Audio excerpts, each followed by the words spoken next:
আমি সাধারণ মানুষের কাছে ডিবিকে একটা আস্থার জায়গায় পরিণত করেছি। বাংলাদেশের প্রতিটি মানুষ তথা বিশ্বের মানুষ জানে যে কারো কোনো সমস্যা হলে ডিবিতে গেলে প্রবলেমটা সলভ হতে পারে। এই মনে করে অসংখ্য মানুষ আমাদের কাছে আসছে। আমরা চেষ্টাও করেছি তাদের কাজটা সুন্দরভাবে করে দেওয়ার, যার কারণে সাধারণ মানুষ ডিবির নামটা জানে। এবং আমি মনে করি আমি চেষ্টা করেছি ডিবিকে একটা আস্থার জায়গায় নিয়ে। আমাকে আস্থা এবং বিশ্বাস রেখে আরেকটি জায়গায় পদায়ন করেছে, বিস্তৃত পরিসরে কাজ করার সুযোগ প্রদান করেছে। আমি মনে করি সেই জায়গাতে গিয়েও যে কথাটা আমি আপনাদের সামনে প্রায়ই বলতাম, মানুষের শেষ ভরসার স্থলটা হচ্ছে থানা। থানা যেন মানুষকে সেবা দিতে পারে।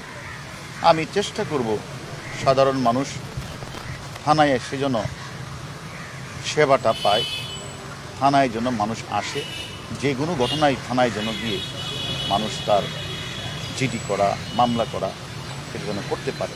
আমি চেষ্টা করব থানাকে সাধারণ মানুষের আস্থায় নিয়ে যেতে।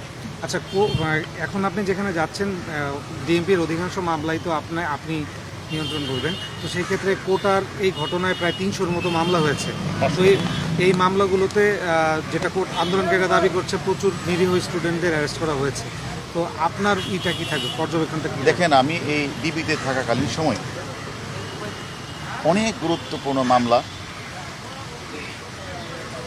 অনেক বড় বড় ঘটনা ডিবিতে ঘটেছে। মতিঝিলের টিপু মার্ডার থেকে শুরু করে ঝিনাইদহের কালীগঞ্জ এমপি আনস হত্যা মামলা সহ অসংখ্য খুনের ঘটনায় আমাদের ডিবিকে নিয়ে আমরা নির্ভুলভাবে তদন্ত করে সাক্ষ্য প্রমাণ নিয়ে আমরা মামলার ক্লু বের করেছি।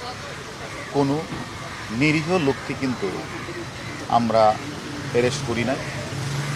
আর প্রভাবশালী ব্যক্তি যত বড়ই হোক না কেন, সে যদি ঘটনার সাথে জড়িত হয় তাকে আমরা কিন্তু বাদ দেই নাই। তেমনিভাবে আমি মনে করি মামলা রুজু হয়েছে, যদি কেউ নির্দোষ থাকে, নির্দোষ প্রমাণই হয়, তাদেরকে হ্যারেস করা হবে না।